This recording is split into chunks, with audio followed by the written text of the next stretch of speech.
What if you were connected to everyone in the world? How would your life change?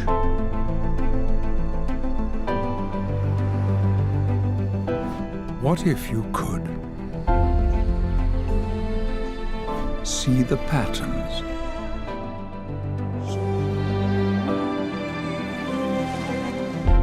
see the beauty,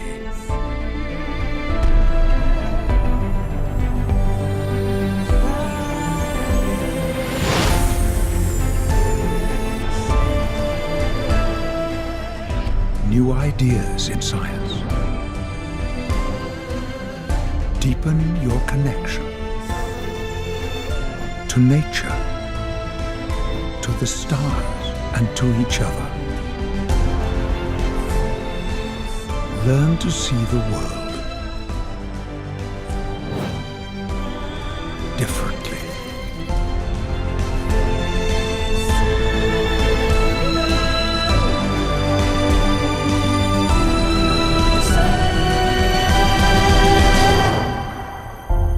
The connected universe.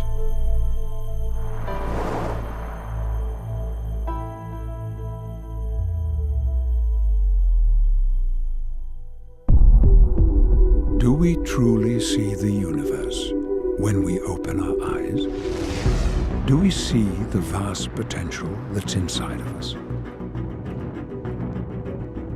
First came fire, then came steel. And it wasn't long before we started asking some big questions. Who am I? Why am I here? Some of the greatest minds in our history, Pythagoras, Socrates, Plato, Rumi, Leonardo da Vinci, Michael Faraday, Max Planck, Nikola Tesla, and Albert Einstein all start to explore the big questions of life and our universe. Their collective work points to something very important, that we might be far more interconnected than anyone had ever thought. Their ideas were way ahead of their time, so they left hidden messages for others to find later, because in their day they could only share their knowledge with a few people.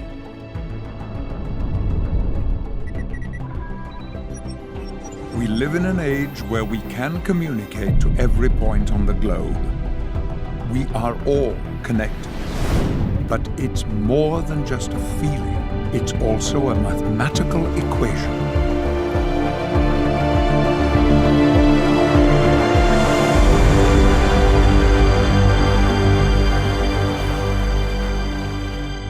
But the idea that we are all connected sounds like a platitude to many of us.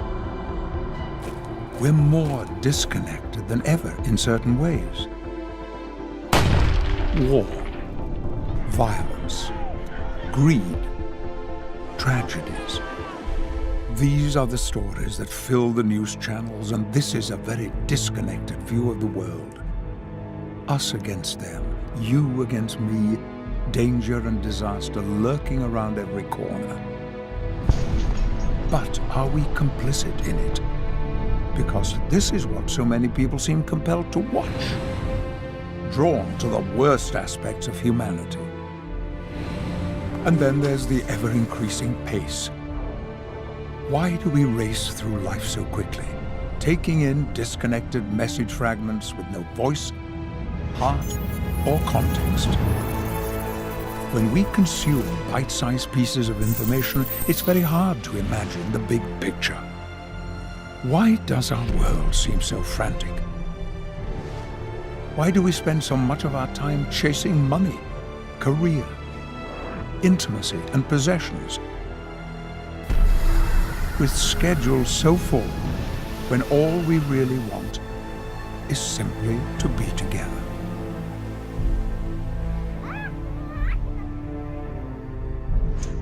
For all of our progress, we've lost connection to the one thing that really matters. We remain disconnected while pretending to be connected. And being connected at a distance makes it easier for some people to say hurtful things.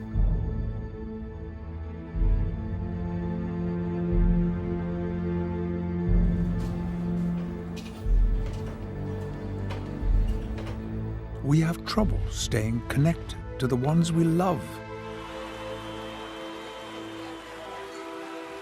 let alone the rest of humanity.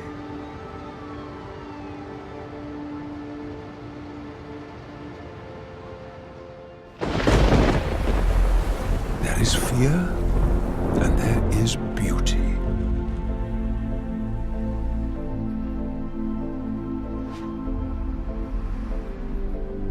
Which world do we want? How we connect with the world changes our experience of the world. There is hidden mathematics that underlies all of creation. Nassim Haramein believes the world is profoundly connected. Our universe is filled with mystery.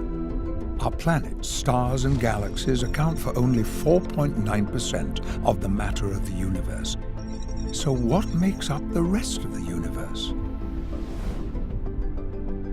Is it dark matter? Is it dark energy? There is a large amount of unexplained energy in our universe. In 1992, the NASA Cosmic Background Explorer detected fluctuations in the background energy of the universe. To explore this mystery, we need to remember the words of Nikola Tesla. If you want to understand the universe, think in terms of energy, frequency, and vibration. There is a flow of the energy of the universe around you and a flow of the energy of the universe inside of you.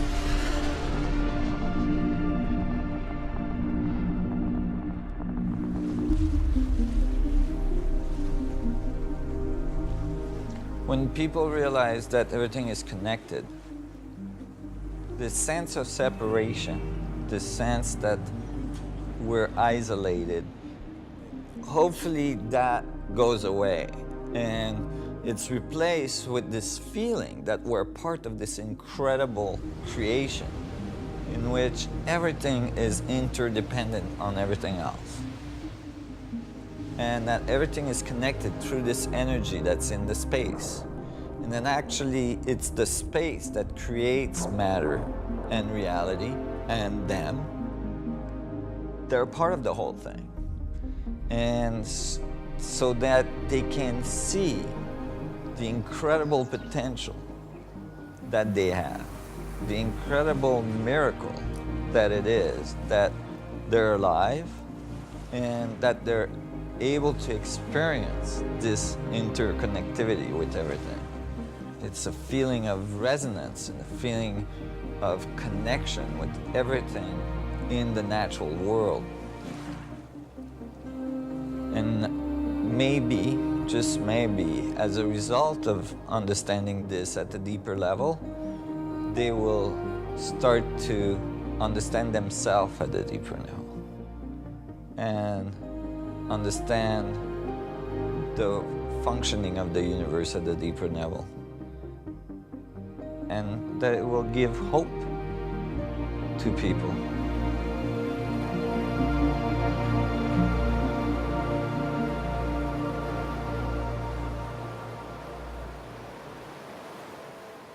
Could there be a scientific basis to the way we are all connected? Albert Einstein changed the world with one equation. Yet he knew that his greatest work, to create a single unified theory of the universe, was never finished. Einstein knew how important it would be to humanity if this could be discovered, and he kept searching for answers. But before he could solve it, he ran out of time. Others have built on the work of Albert Einstein in the search for a unified theory of everything.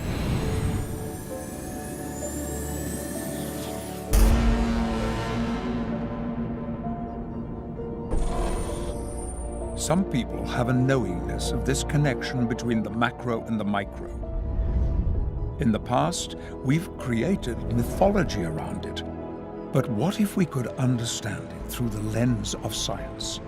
Nassim Haramein has been exploring how everything is contained in everything else.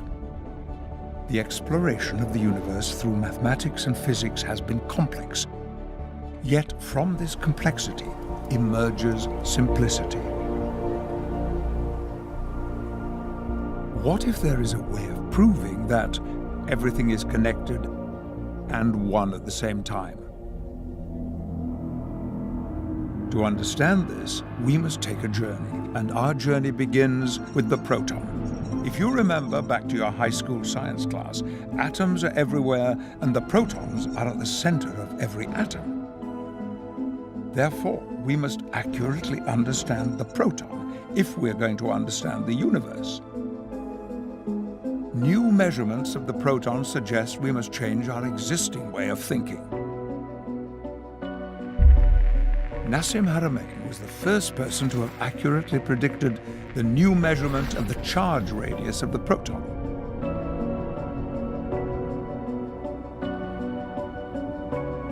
The proton could hold the key to a scientific understanding of how the connection of the universe actually works. 1905. Einstein demonstrated through an example of a person traveling on a train the theory of relativity. He unified the separate camps of energy and mass with his famous formula. But later, a great divide in physics occurred when Niels Bohr and a group of physicists split off to explore quantum mechanics. They saw two worlds, a quantum world that describes the probabilities and the uncertainties of the very small, and the separate mathematics for the larger universe. Creating this division led to a very disconnected way of thinking.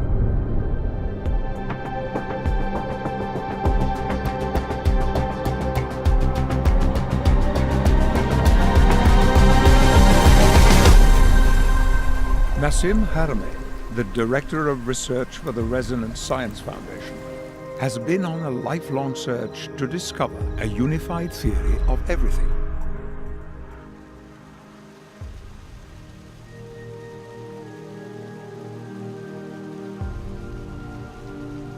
My passion for learning never subsided. As soon as I left school, I got more passionate than ever about understanding the universe, studying physics and mathematics and so on, to try to describe it better and eventually to write a unified view of physics. To me, it was critical that we understood the source of reality. We come here and we experience this life, and most people don't ask, like, how did I get here? What is this life? How am I moving billions and trillions of atoms around?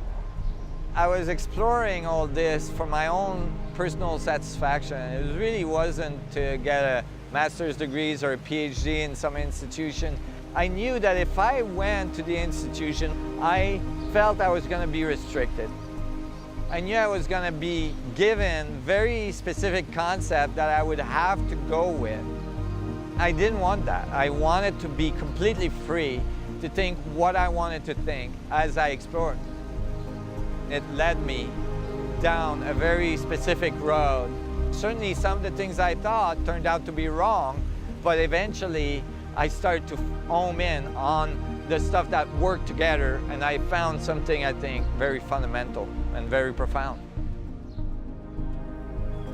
To understand how everything is unified, Nassim had to study nature. He had to look at patterns.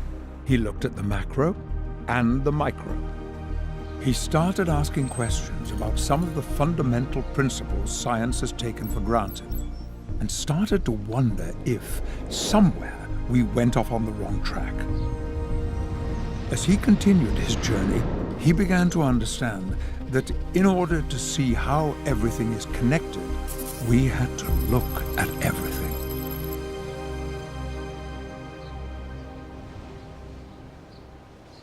Everything we experience as reality is actually made up of 99.99999% space. The little part that's not space, or the little part we define as something, the material world, is actually just a little oscillation, a little electromagnetic boundary that we are bumping against, and we call that our reality. We call that a stone, an atom, we call that the water, the sand, or a star, a galaxy. And so maybe instead of looking at matter, defining the space, I start to think maybe it's space that defines matter. It is fascinating to realize that if you remove the empty space in every atom of every human being on the planet and compress it all together, all of humanity would fit into the size of a sugar cube. Granted, it would have the density of a neutron star and weigh approximately 478 million tons, but this helps us to visualize the importance of understanding that every one of us are made of mostly empty space. But as it turns out, that space is not empty. It was found that space-time at the quantum level is fluctuating with intense energy level, full of dynamic energy components. We are not only talking about the space outside of our planet, we are talking about the space inside. Each and every atom of your body, every single human on this planet has this in common. Regardless of race, color, or religion, we are all individual beings, yet this dynamic energy of the universe is constantly flowing through all of the space inside each one of our atoms, connecting us all. This helps us understand the profound quote of the Sufi poet Rumi, who said, "You are not a drop of water in the ocean, you are the entire ocean in a drop."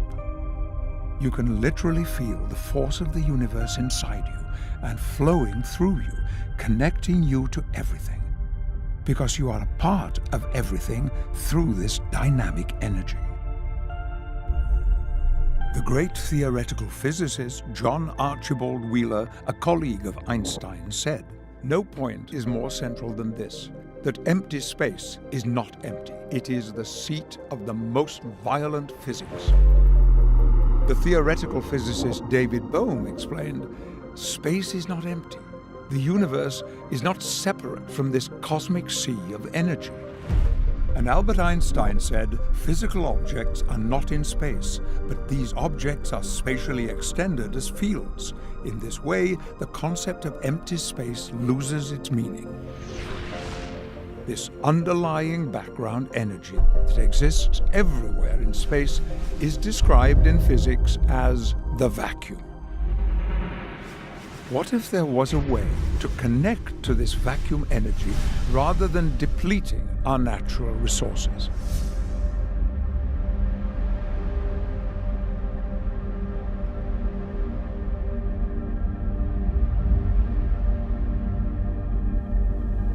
Humanity is on a course that's unsustainable.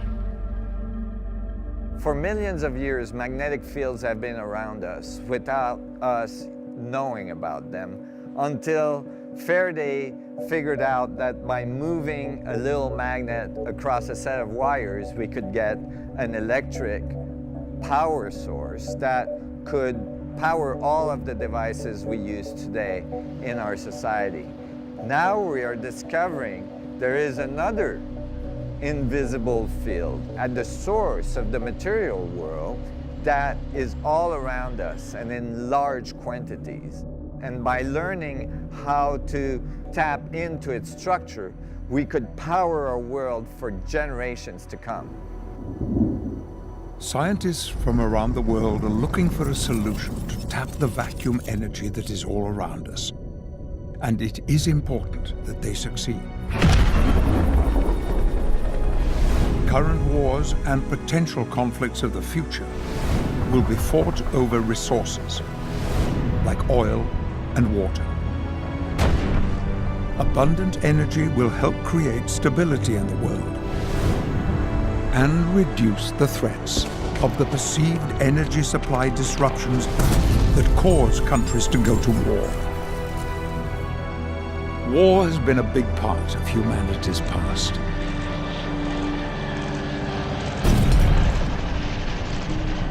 But does it need to be a big part of humanity's future? War has brought untold sorrow and suffering to mankind, and it is perhaps the strongest example of what can happen when we become so disconnected. Gandhi said, "An eye for an eye makes the whole world blind."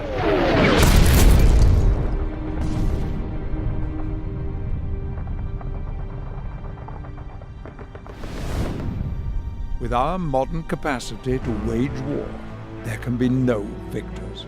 Gene Roddenberry, the creator of Star Trek, once said, "The strength of a civilization is not measured by its ability to fight wars, but rather by its ability to prevent them." Learning how to harness this vacuum energy all around us could have profound implications, but it will require a paradigm shift. Some of the greatest advances in science have come from people with the courage to pursue ideas that challenge the accepted wisdom of the time. It was common for these new ideas to meet with rejection at first. Galileo was imprisoned. People resisted Faraday because he had limited formal education. And do you know what happened when Einstein published his great works in 1905? Nothing happened. People didn't connect to his ideas. The only person who really saw what Einstein had done was Max Planck, who would become the father of quantum theory. Pursuing an independent path outside the academic world has been extremely difficult. It has been painful in many circumstances. The feeling of continuously being rejected, of not being understood, the constant interaction of fighting preconceived ideas has been a long road. However, it has forced me to be more accurate, to continue digging deeper, and to be extremely careful about my calculations and how I bring them into the world. So it has served a certain purpose.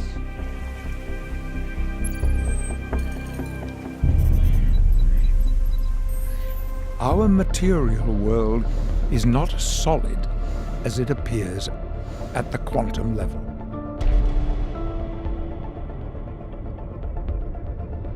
As Tesla put forth nearly a century ago, we need to think of the universe as energy, frequency, and vibration, not as solid physical forms.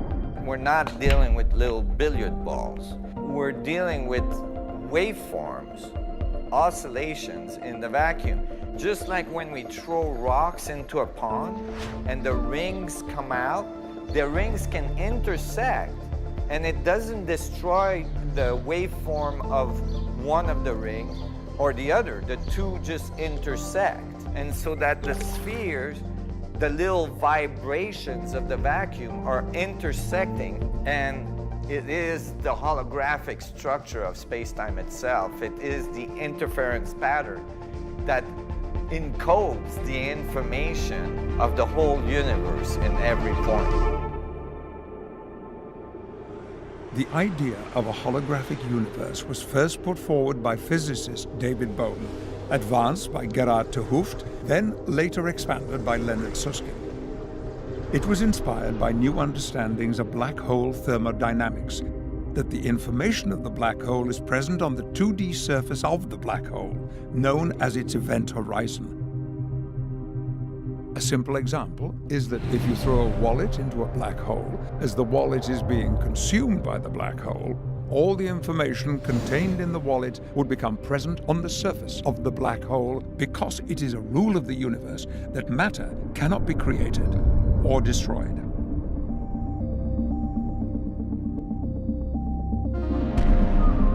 Holograms are created using lasers to capture and encode the information of an object in the form of an interference pattern. The light reflected from the object is combined with that of a reference beam to create an interference pattern which can be retained on a photosensitive surface, creating a complete image that can be viewed in its entirety from all angles. The information of the whole is present at every point. When the hologram is cut in half, the complete image is present on both pieces. When it is cut again and again, every piece still contains the representation of the whole image. It is not the actual object, but a representation of the actual object in every piece. Nassim Haramein believes that the representation of the universe is encoded by the interference pattern of the fluctuation of space-time on the surface of every proton. The difference from the static hologram example is that the holographic information encoding is dynamically happening at every microsecond at every moment, and it is constantly flowing throughout the universe.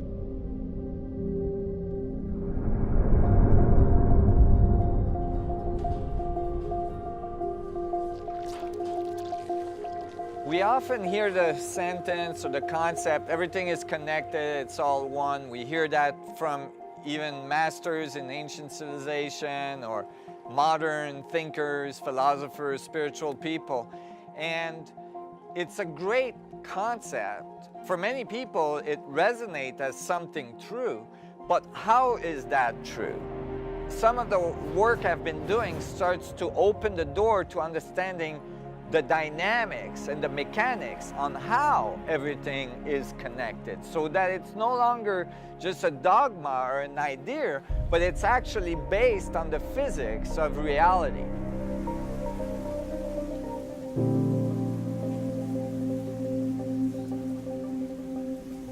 When I look carefully at the natural world, I found high level of coherency, high level of geometry, and as well this interconnectivity, this interdependency of all things with other things. The whole system functions together in a balanced way. And I started to wonder, what is the source of this self-organizing system?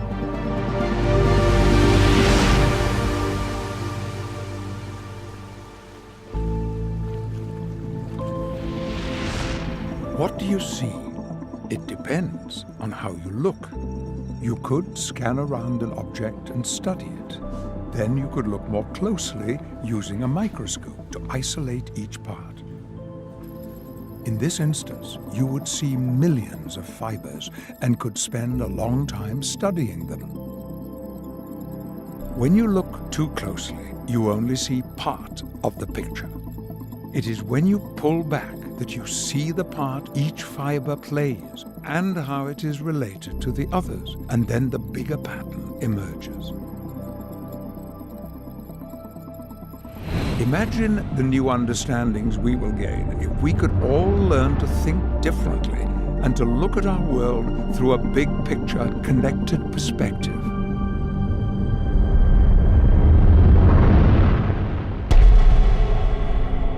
Einstein believed that geometry was a key in the search to understanding the unity of the universe because it represents the relationship between things.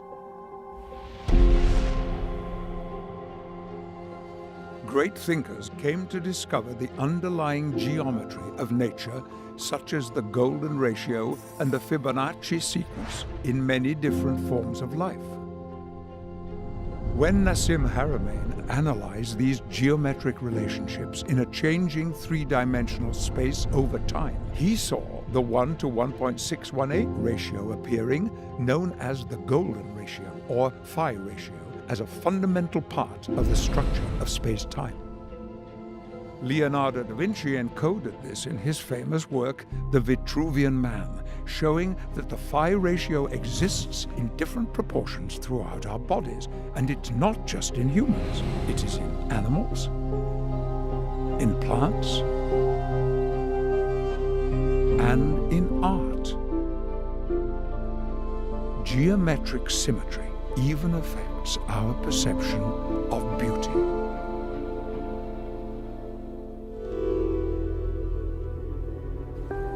Spending time in nature teaches us that everything is interconnected and everything is interdependent on each other.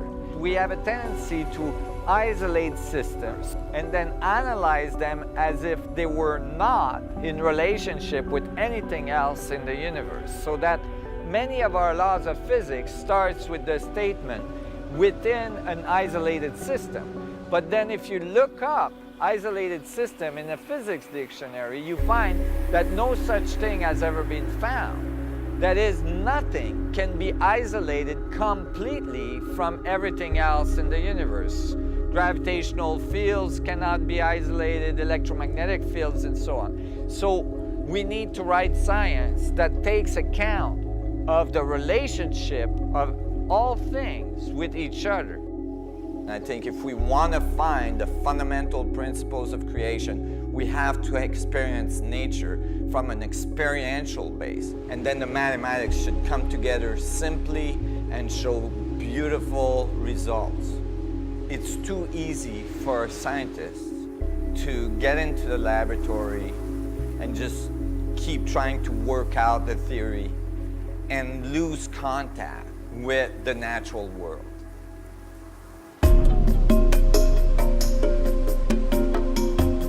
When I'm out there surfing, I'm actually constantly being connected to these fundamental patterns of nature. The particles going up and down in the wave, the energy wave pushing me through the ocean, getting inside a barrel, the big vortex, and the dynamics of the vortex. There is something very profound about that. Many of these things inspire me when I go back in the laboratory and start writing formulas. It's like it's in my cellular memory then.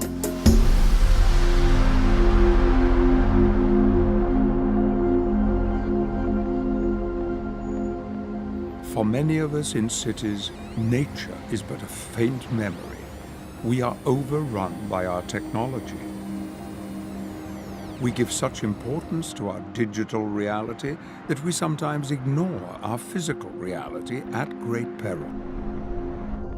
And it takes up so much bandwidth, affecting our performance and our well-being. We've let the noise of technology drown out our inner voice, which Nassim believes is the source of inspiration. We need to occasionally disconnect in order to reconnect.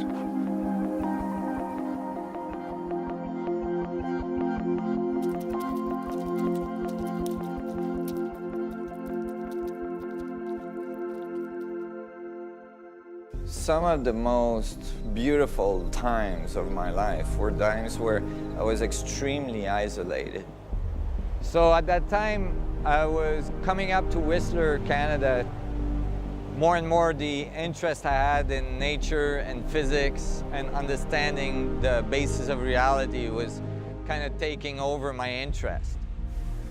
So I moved into a van to continue my research.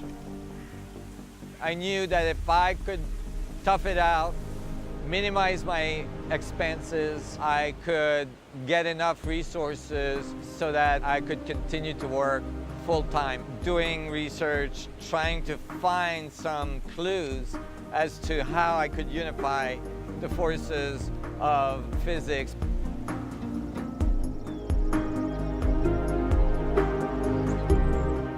And I was in this amazing research zone where information was just flowing through, and I was researching, I was finding more and more information, and the pieces of the puzzles were coming together, and moments after moments of illumination. Oh my God, oh my God, oh my God, one after the other, and it was just so beautiful.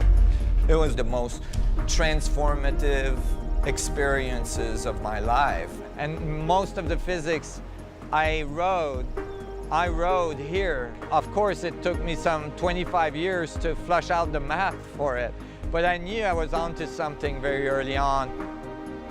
I was learning advanced physics, and I was coming to very specific conclusions, and then I was decoding ancient texts and ancient traditions that were completely confirming what I was coming up with in advanced physics, and how the world comes to be, and how the material structure exists. And many of these civilizations where these ancient symbols were present had numerous, thousands of different, very strange anomalies. Some of the things that are found around the world are not even reproducible with all the technology we have today.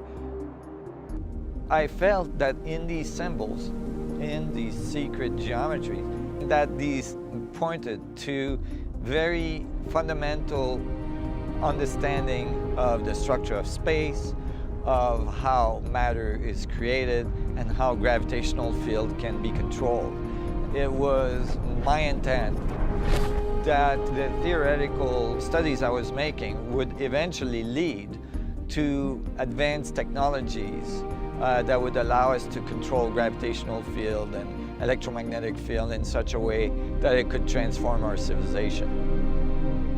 Many in the Western world misunderstood the teachings of the Mayan culture and thought December 21st, 2012 was going to be the end of the world. However, the Mayan elders have said directly December 21st, 2012 wasn't the end of the world. It was just the end of the old cycle. Now we have the chance for a new beginning, a new era of connection, new understanding, and interestingly, on that day, December 21st, the end of the Mayan calendar, Nassim Haramein sent his paper to the Library of Congress, which for the first time ever connected quantum and cosmological physics. And the result of my equation was the exact gravitational mass of the black hole. That is, if I solve Einstein field equation to figure out the mass of a black hole, I would get the exact same result. So all of a sudden, I knew from the beginning of this exploration that I found something profound. If space is what's connecting everything, if space is what everything emerged from and returned to, then space is the great organizer. Space is the thing that connects all things, that gathers the information of all knowledge of every point in space. If we look at all the little fluctuations of the vacuum, the amount of energy inside a proton, in the vacuum fluctuation, the mass of the vacuum inside a little teeny proton in the center of an atom is equivalent to all the other protons' mass in the universe. That is, all the rest of the matter in the universe is represented holographically by the vacuum fluctuation inside one little proton, so that one little proton is connected to all other protons in the universe.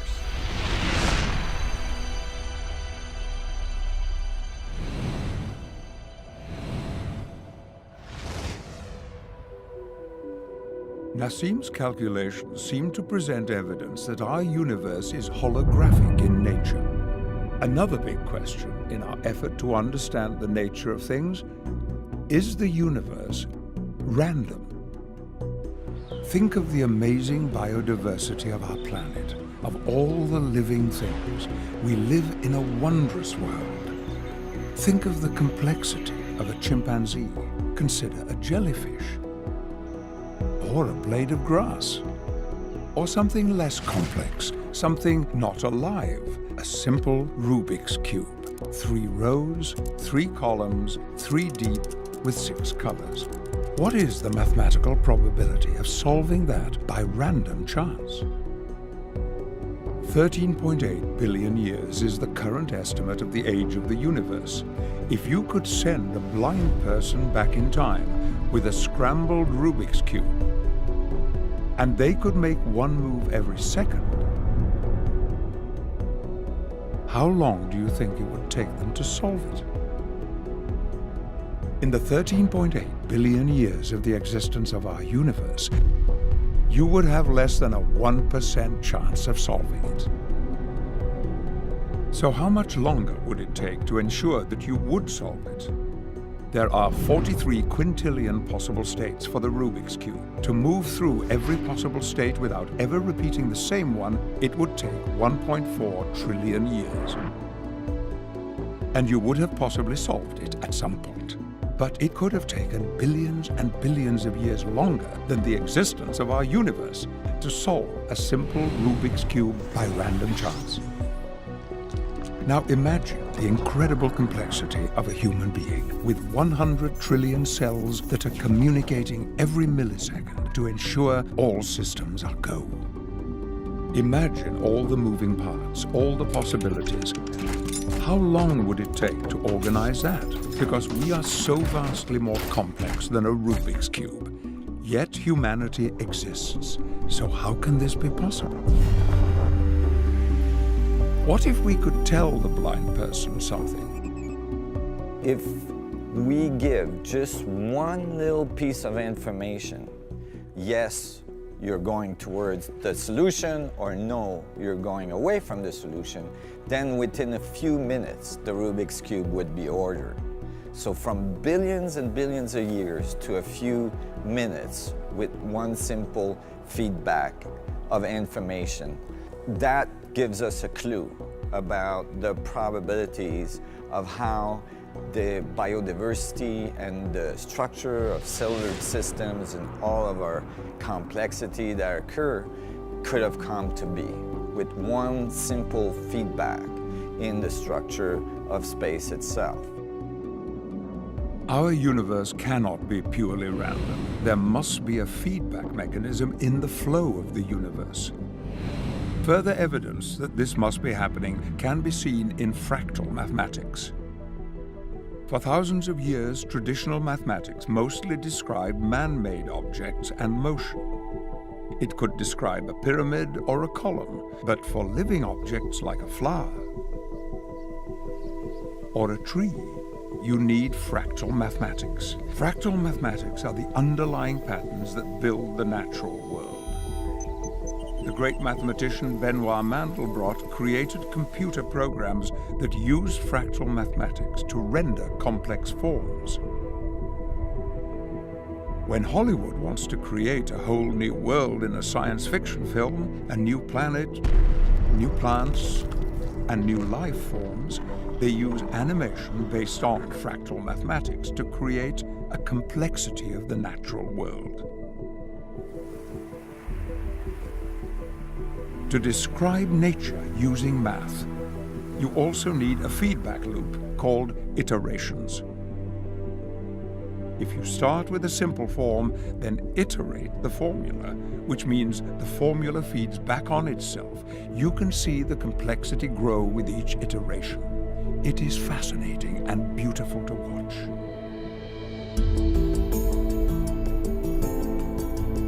When you make tiny adjustments to the formula or to the base form, you can create vastly different results. The possibilities seem virtually limitless. Witnessing this incredible variety and complexity helps to understand the vital role that the feedback mechanism plays in our universe. What is consciousness? What is the experience of being self-aware? In order for such thing to occur, there must be a feedback of information. For instance, you looking at yourself in the mirror, knowing it's you. What if consciousness is actually a function of how space feedbacks on itself, which would be a dynamic that could generate self-awareness. Us feeding information to the structure of space-time and space-time feeding information back in terms of our experience every day. This feedback mechanism could be the source of the self-organizing system that we see all around us at the biological level and eventually becoming self-aware or conscious. This being the very extension of space-time looking back at itself and learning about itself.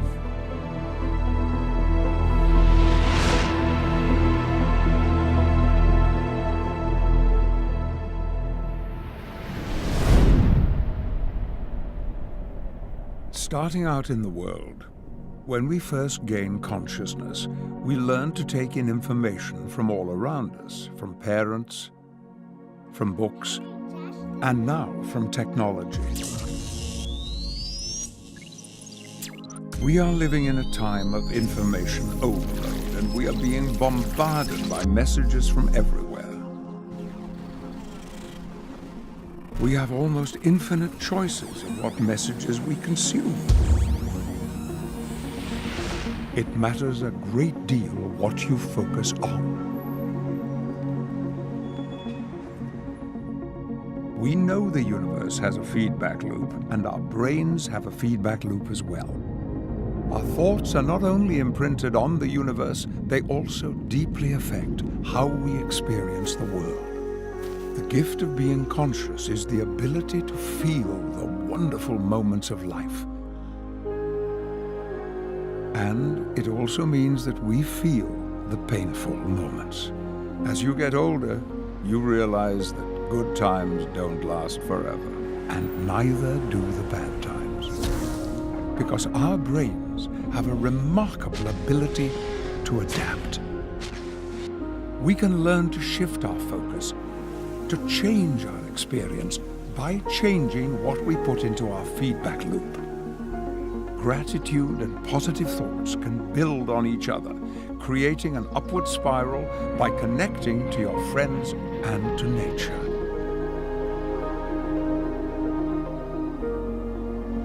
You have the power of the universe inside of you, and you can overcome anything in life.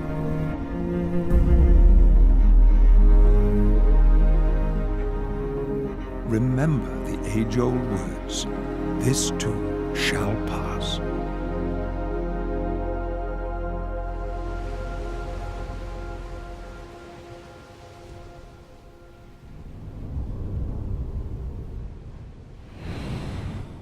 As an individual, you put your thoughts and intentions out into the universe. And through the feedback mechanism of the universe, the collective energy of everything flows back into you.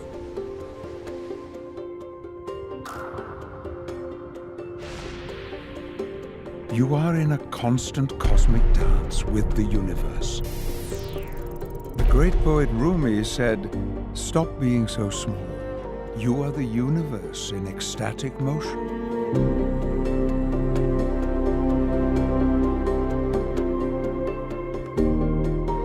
As individuals, we are powerful, but we have even greater power when we dance together, when we collectively focus our energy, when we share and focus the flow.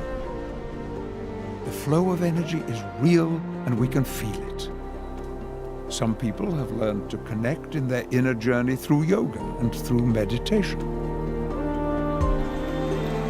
Some people's only experience of this is cheering at a major sporting event with tens of thousands of other fans, cheering for a common goal, which is enjoyable, but it is capable of being so much more.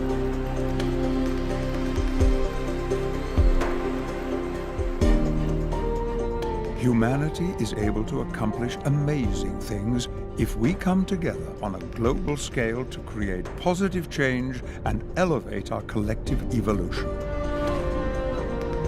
You matter in the universe. You are part of the cosmic flow.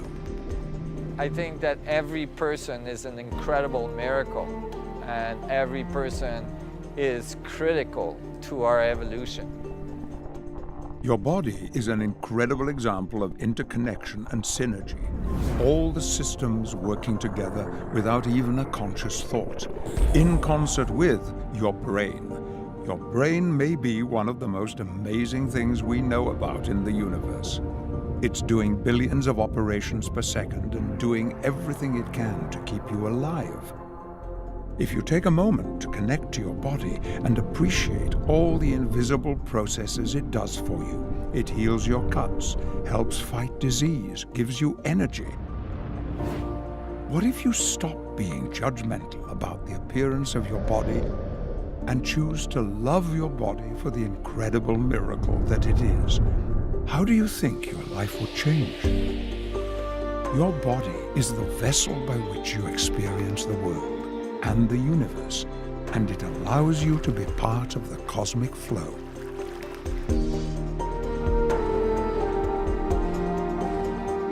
If people understood the miracle that they are, they would never be down on themselves. They would never feel like they are, less of. They would realize that they are part of an incredible will work of nature that they have access to, and that they have power in this universe. They can do things, they can transform things, they can transform themselves, and as a result, transform the universe.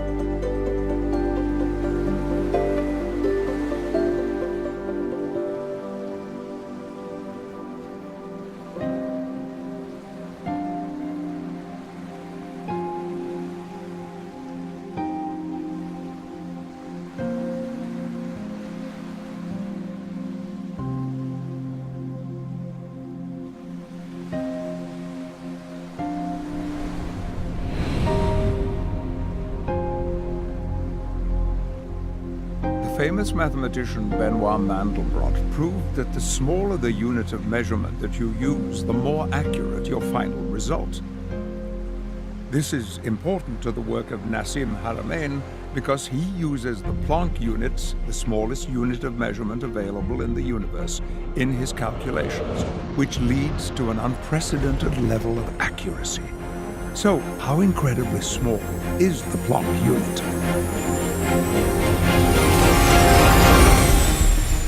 In order to give you a conceptual notion of the relationship in size between the Planck and the proton size, if the Planck was a little grain of sand, then the proton would be the size of the distance between the Earth and Alpha Centaurus, an enormous bubble that spans large amount of space, some 4 light years across.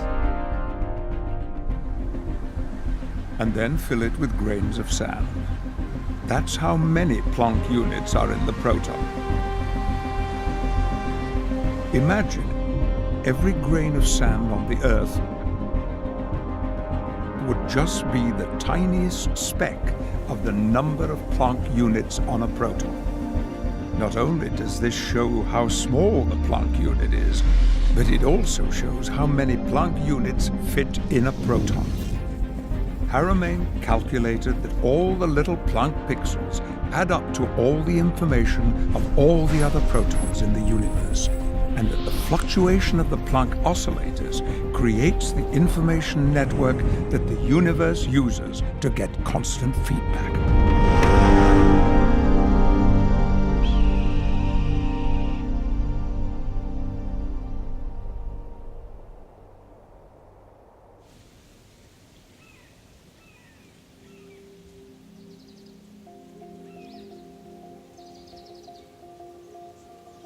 Einstein was fascinated with light and how it worked.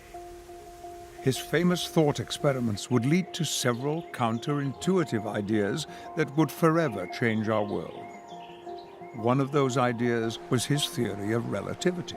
Einstein's general theory of relativity explained gravity as a consequence of the curvature of space-time created by the presence of mass and energy, and that space-time could be calculated through geometry. It literally acts like a fabric. that stretches and bends. When you put lighter objects near a heavier one, they spin in the gravity well created by the large object.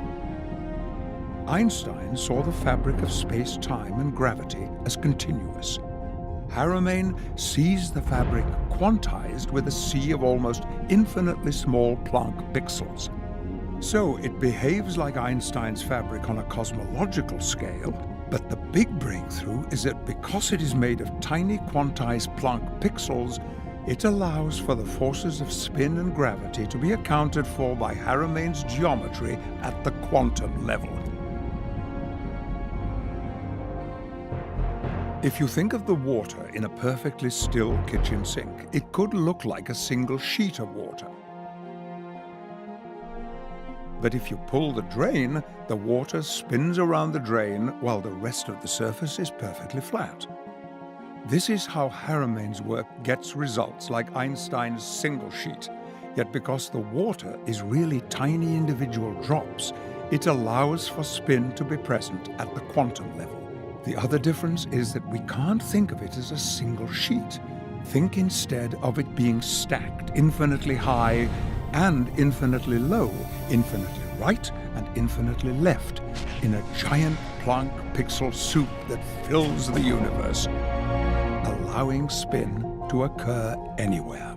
Einstein geometrized space-time at the cosmological level, and until he died, he believed that there were gonna be a solution to do the same at the quantum level. So I was very much inspired by that. As Einstein was fascinated by light, Haramein is relentlessly fascinated by the forces of spin. Everything in the universe has spin. And I came to conclude eventually that the fundamental torque that produces the spin comes directly out of changes in density in the structure of space itself. Just like a little change in density between hot air and cold air produces a hurricane, which if you look carefully, looks a lot like a galaxy. The same forces are generated in the structure of space itself because of a gradient or a change in the density of the energy of space. The structure of spin is critical to our understanding of the dynamics of the universe. Think about all the ways we are spinning. The Earth spins at about 1,000 miles per hour at the equator.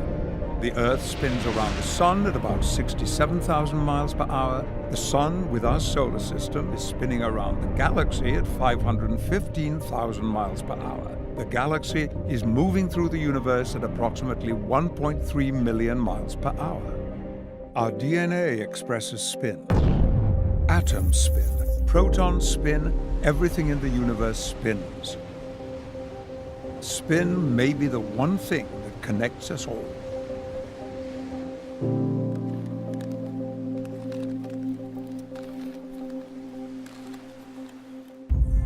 We are living in a universe where everything inside of it spins. Seeing the interconnection of all spinning things made Haramein look at gravity in a different way. Gravity is one of the most mysterious forces in the cosmos, which is why so few quantum models include gravity. This is part of the reason for the disconnect between the quantum world and the cosmological world. Haramein asked the question, where is the best place in the universe to observe the most intense interaction of the forces of spin and the force of gravity? The answer? The edge of a black hole. Haramein has studied the possible connection between the forces of spin and the forces of gravity being intertwined at a quantum level. The spin dynamics of the structure of space-time itself is what produces what we call the black hole. And this new equation proves that. It proves that it's the Planck fluctuations that produces the effect. The black hole is actually the result of the little Planck's vacuum oscillations dynamically, collectively organizing. From this new perspective, we start to see galaxies in a new way. Haramein's theory predicts that there may be a supermassive black hole at the center of every galaxy. It would be almost like spinning a coffee in the morning, where the coffee is completely black, a very dark black coffee, and you can't actually see the spin very well. But as soon as you put the cream in the coffee, all of a sudden the spin appears. Like the stars and the dust and the electromagnetic radiation in a galaxy makes the spin that's already present in the vacuum apparent to us. And we go, oh, look, there's a galaxy with a black hole in the middle, where the black hole and the structure, the spinning galaxy, are actually present prior to us being able to see it. Universal black holes, these huge giants in the middle of galaxies and quasars and so on, are actually the same dynamics inside a teeny object we call an atom. And that when we're looking at a proton or the nucleus of an atom, we're looking at the same structure, the same dynamics of black hole, but in a very teeny object. Leonard Susskind, the director of the Stanford Institute for Theoretical Physics, who is best known for having won the black hole war with Stephen Hawking on the information paradox, stated in a mini-lecture series that there is no sharp separation between particles and black holes. Many physicists, including Leonard Susskind, are independently exploring new understandings of black holes. Haramein's proposed connection between the black hole forces and protons could prove highly significant. We're made out of these objects. We're made out of protons and atoms and molecules and all this. And so it would stand to reason that the same kind of dynamics should be found even at the biological level. And that is what creation is. It actually emerges from the vacuum through the black hole structure into our reality. New studies have shown that the spin rate near the surface of black holes seems to be very high. They spin close to the speed of light. His theories from 20 years ago predicted that result. These are all components that tells us that the black holes are not the result of the material world, but maybe that the material world is the result of the dynamics of black holes.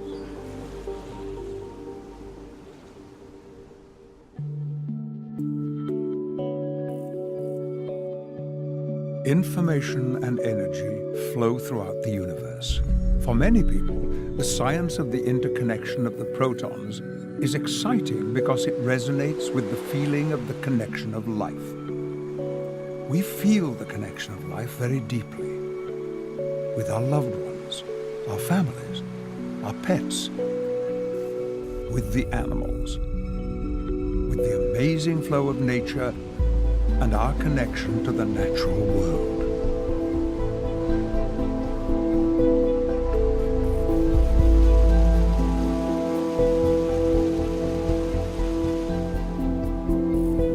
Since our earliest beginnings, humanity has depended on the sun and the stars for food and navigation. The drive to understand the forces of nature at work in our world has pushed humanity ever forward.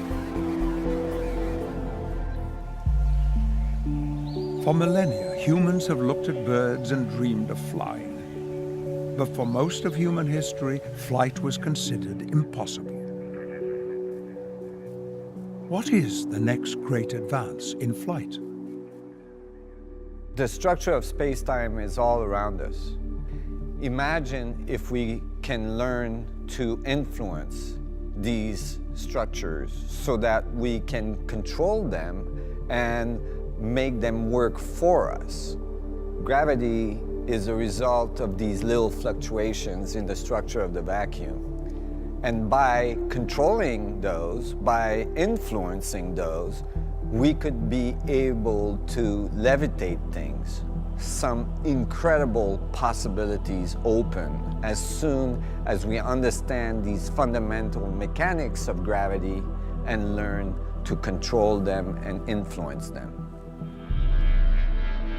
There's over 50,000 flights a day. Imagine if all these flights didn't require fossil fuels.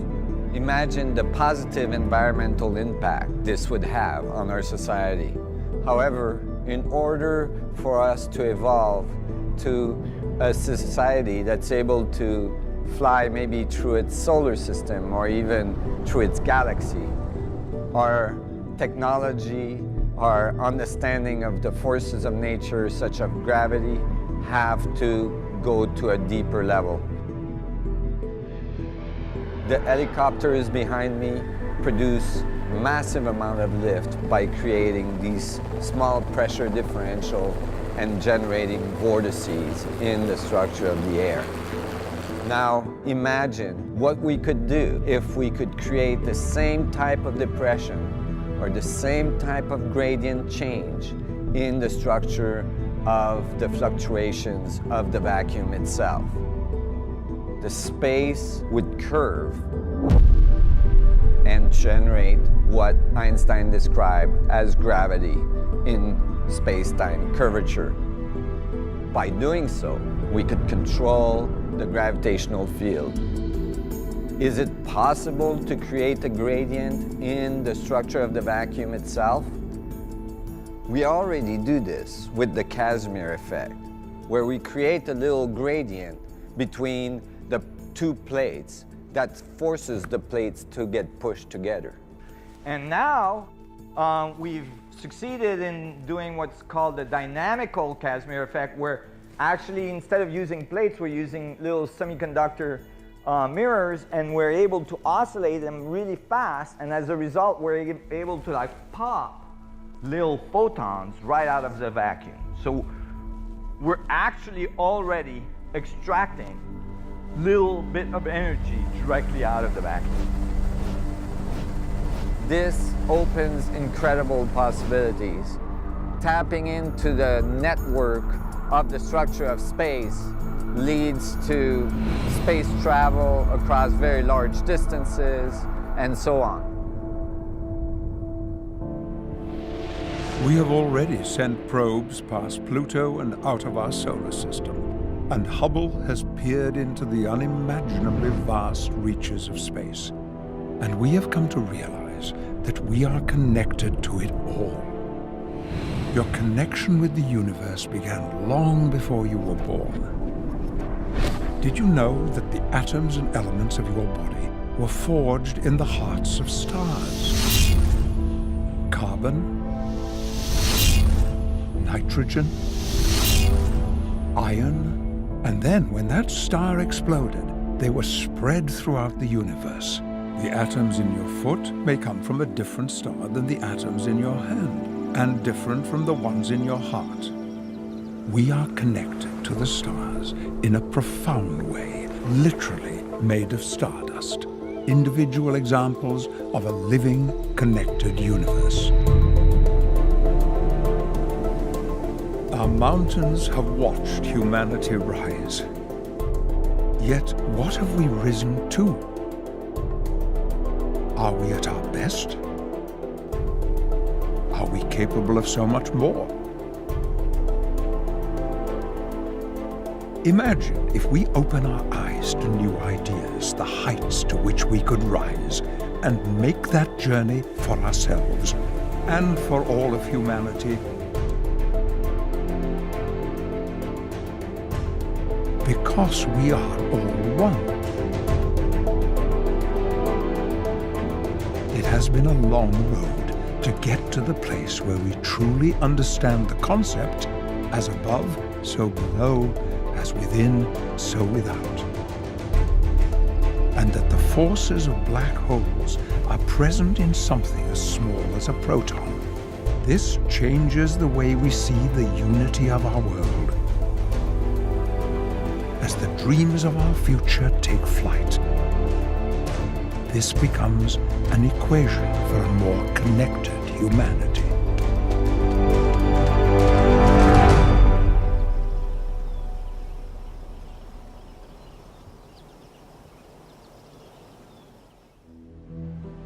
Einstein believed that a unified equation should be beautiful in its simplicity, containing no free parameters. This is Nassim Haramein's equation. It contains no free parameters, and it solves for mass and gravity, both at the cosmological and quantum scale, with simple geometry and algebra. I took the radius, I calculated the surface, I calculated the volume, and then I divided by the little Planck spheres to figure out how many is inside and how many is outside.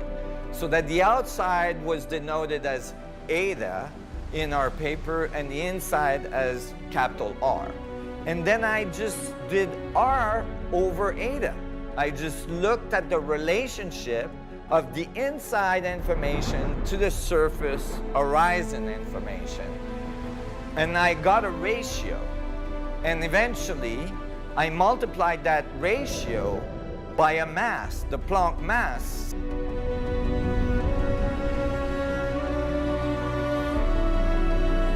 And the result of my equation was the exact gravitational mass of the black hole, just by basically pixelating the inside and the outside of the black hole and looking at their relationship.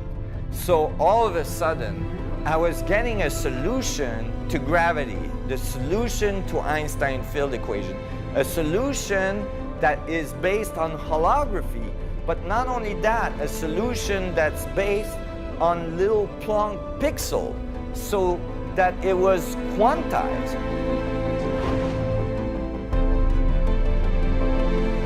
Einstein said we can't solve problems by using the same kind of thinking we used when we created them. Creating this bridge to unify the great divide in physics is an important step forward in advancing a more connected view of physics. So in the paper that I wrote and I sent to the Library of Congress for copywriting in December 2012, I make this little prediction that the radius of the proton should be exactly this value. And I state in the paper that more precise measurement in the future may confirm this theoretical result. I started to work on getting the paper published and sending it to colleagues around the world. I was getting very good reviews on it from very advanced physicists. And then all of a sudden, a paper was published. On January 25, 2013, a new muonic measurement of the charge radius of the proton confirmed Haramein's predicted value. The experimental results were not what the quantum world wanted to hear. The measurement came in at 4% smaller than what was expected by the standard model. And so it was very difficult for the scientific community to accept this measurement. Nassim, you're on Yahoo Finance News. What do you think about that? Oh my God. CBS.news. Changing the paradigm as we talk. History in the making. New connected universe theory offers an alternative explanation of gravity and mass, revealing potential new source of energy. That's big. Look, it's in the middle of the day. I mean, the night. Oh, that's fantastic. That's really awesome. Oh my God, it's incredible. The wire went out and within minutes it was picked up by some of the largest networks and media on the planet. And it's already across the world. India, Germany, Europe is coming online. The East Coast will in the next few hours, I'm sure. I just feel like, okay, we're making a significant difference now. We're really kind of birthing a new paradigm, a new moment in the history of science and the history of understanding of the universe on the planet. Some 30 years I've been visualizing this moment where my work would appear on major news feeds all around the world. I mean, we got a lot of pickup on this news release. Today's the day. And it's kind of strange. It's a strange feeling. It's like, oh my God, it actually happened. And, you know, it seems like a day like any other day. But this is the day that it happened. And this could very well be the day that science changed forever.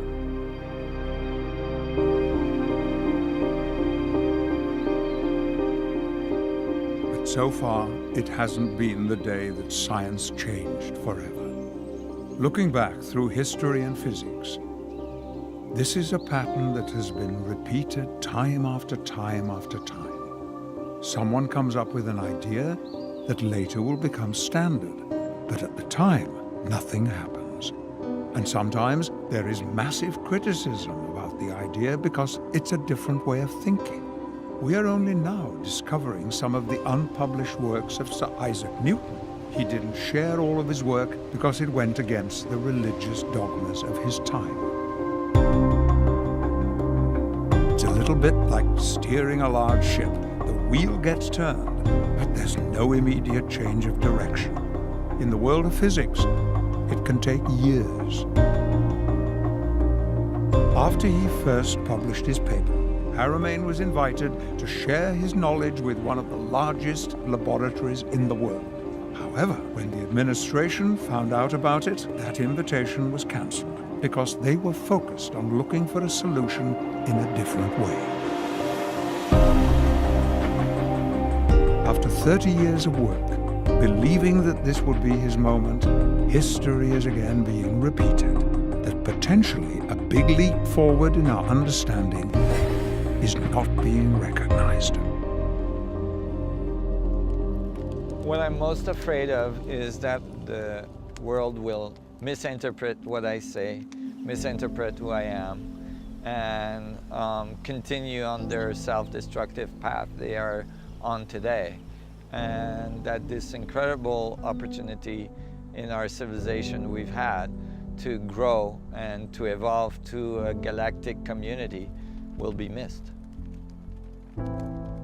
I hope to be able to inspire people to think differently, to not be afraid to be who they are, and not to take everything they've taught in the school or in the media or anywhere else just as a given, but actually to question what is being said and the validity of it, and to do it in a way that is constructive and that leads to higher understanding and higher levels of creativity. And I hope that my path and all this exploration I've done can inspire people. Science doesn't always change overnight. The Greeks theorized about the existence of atoms 2,000 years before we could actually detect one.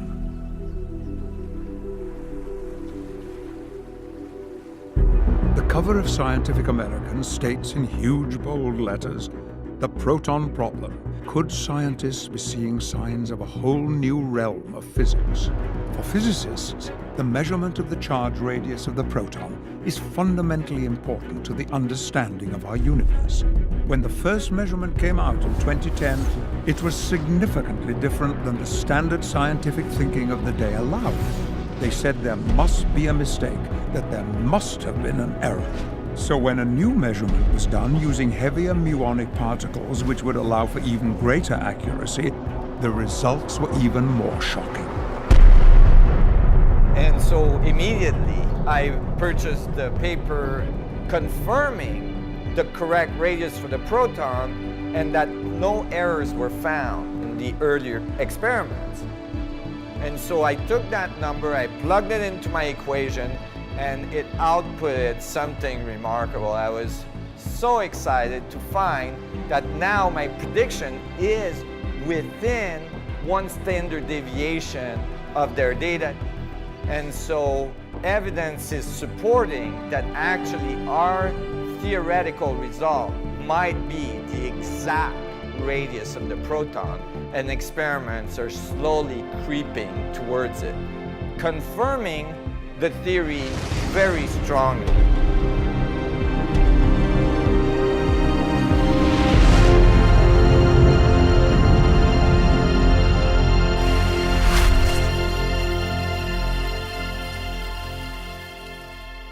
Standard thinking says that there are 4 fundamental forces in the universe: gravity, electromagnetism, the strong force, and the weak force.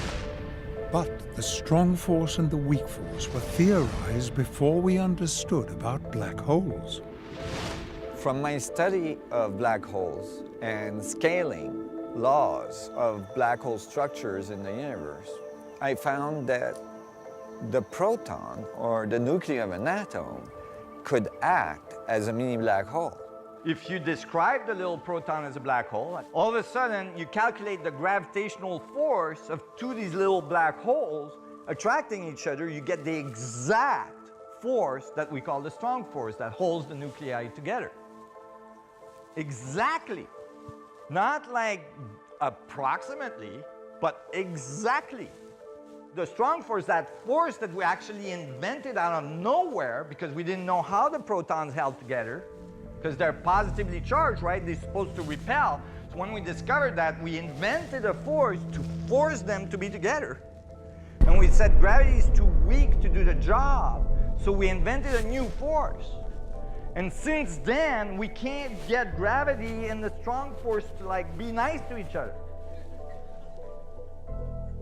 And that's because we invented one of them. Since then, we've ran like supercomputers night and day, billions of dollars of investment in supercomputing power to try to find an analytical solution to the strong force, to LQCD. 0 solution has been found to this day. So maybe it's wrong, bro. Try that. Because these little protons are spinning very rapidly, when we move them away from each other, this very strong attractive force drops off very rapidly, which is what we call the Yukawa potential.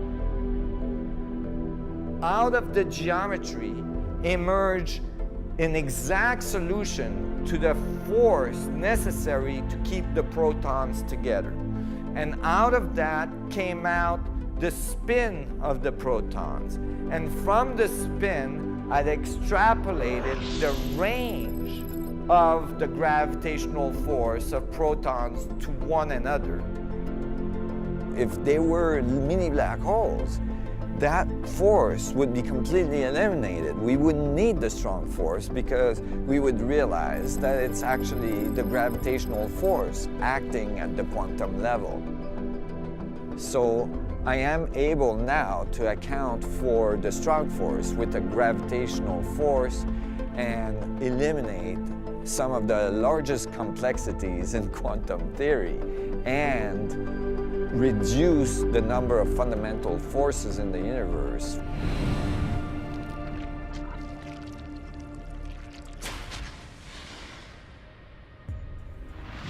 What really keeps me going, this amazing transformation I can see when a person realizes that they're connected to everything and that they matter in the universe.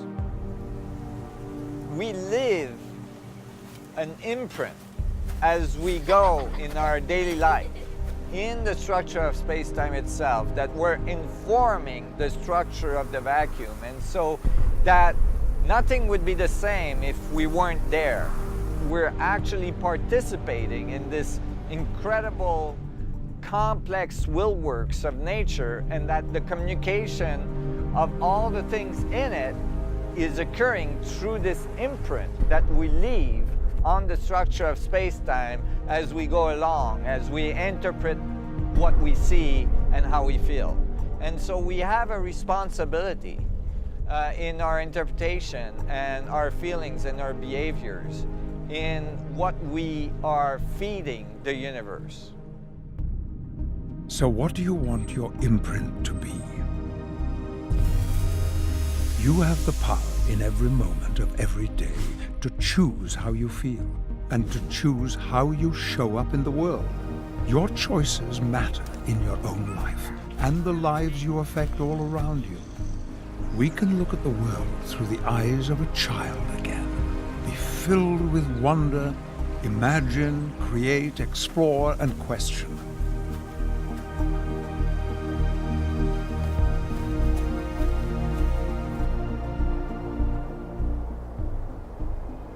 Our heart is how we feel all the things we can't see.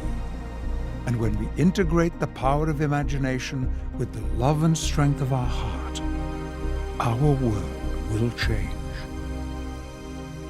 bringing hope for a better future. And this requires action. We already know about the feedback loop of the universe that creates reality. But there is also a powerful global technological feedback loop in the form of the internet. We consume content, but we also contribute content. Status updates, pictures, tweets, blogs, and we like, we react, we comment, and we share. This is a perfect example of a feedback loop. We live in an age where we can help each other solve problems like never before. One person has a problem, solves it, posts it, and we can all benefit from it with a few clicks on the web. Scientists from around the world can collaborate remotely and give each other feedback like never before. We are living in the most technologically connected time in history. So what are we going to do with this opportunity? Technology is a double-edged sword, and it can cut both ways. Many people think technology alone holds the key to creating a better future for humanity. But there is more to it than that. It is the consciousness with which we create and wield that technology that will significantly impact our world. And the choice is ours. We can choose to do more than just use technology to understand the mechanics of the heart. We can choose to listen to our heart, to connect to it, to be inspired by it, to learn to follow it, and to learn to use it to the fullest. Our heart is part of our grand connection to the universe. Together, we have the power to raise consciousness globally. We can make kindness go viral. We can actively contribute to creating a world where we focus on the good. We can renew hope, create solutions, and we can share old wisdom and new ideas. It would be hard to explain to someone 40 years ago the incredible impact of the simple connectivity of the internet and how it changed nearly every aspect of our lives. It is hard for a young person today to imagine how the world used to be, because everything is changing so fast. Can you imagine what the future will be like in 20 years? Where will science take us? What will our technology look like? What will we learn when we stand inside a virtual reality proton and observe and interact with 3D visualizations of real-time experimental data? It's really exciting to see the interest that this new theoretical understanding is bringing. We're collaborating with industry and have now state-of-the-art laboratories to produce technological advancements that are critical for the evolution of our planetary system and our society, including energy production, gravitational control, and all these things. So a lot of incredible things are happening, and we're making great strides in achieving a whole new level of understanding of our universe, ourself in it, and a whole new level of technology to go along with it. It is estimated that human knowledge took 1,500 years to double for the first time. Then by 1900, it doubled every 100 years. By the 1940s, it doubled every 25 years. And in 2013, it is estimated that it doubled every 13 months. And that time span continues to get shorter. But knowledge alone isn't wisdom. Leonardo da Vinci said, "Learn how to see, realize that everything connects to everything else." From this place of connected understanding, he became very prolific across multiple disciplines, making innovations in science, in anatomy, in biology, in engineering, and in art. Da Vinci and the other great masters have shown us that we no longer need to go through life with blinders on and look at things as separate. We can all learn to expand our vision and see the beauty of the connections that are all around us. And we can build bridges connecting our different disciplines and integrate our knowledge from a higher perspective. Those very important moments where you read something or you look at a theory that's being propagated by the establishment. You have a choice to accept it as a truth and completely ignore what may be going on inside of you that may be saying something different.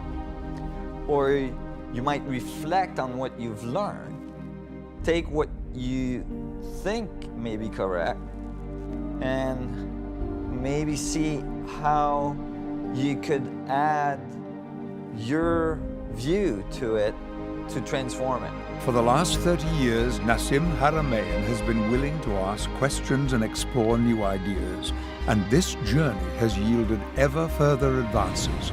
Now, his work with Dr. Amira Val-Baker has led to being able to extend his holographic mass solution to accurately predict the mass of the electron, the hydrogen Bohr atom, and all the elements of the periodic table that make up our physical reality with an unprecedented level of accuracy, 1 order of magnitude more precise than the standard approach is able to predict. All of these innovations are yet another step closer in helping us to usher in a new era of unified physics. We live in a time of great possibilities. We're all in this world together, and we are stronger together than we are apart. We have the opportunity to unify, to imagine the change we want to see in the world, to advance our collective evolution and advance our approach to science. We can imagine the world from a connected perspective, to see ways to create new ideas in science, health, business, and in living more connected lives. Many people around the world are experiencing a feeling and a knowingness that something incredible is happening, that there is a great shift in consciousness taking place, and that people are awakening to the idea that the disconnected worldview can transition to a more connected way of being. This supports some of the most advanced philosophical and spiritual concepts that we find throughout the ages, from masters that have come and told us that everything is connected and we are all one. They told us that there is this background energy, which is the force that creates stars, planets, and life. Science is showing us that there are infinite possibilities to explore in the vastness of the universe. And you have almost infinite possibilities to explore within yourself. We can create a new future for ourselves, and we can co-create together a positive future for humanity when we explore our connected universe.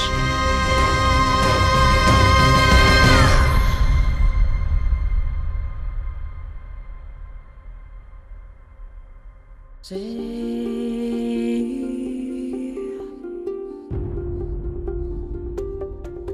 see in you. Say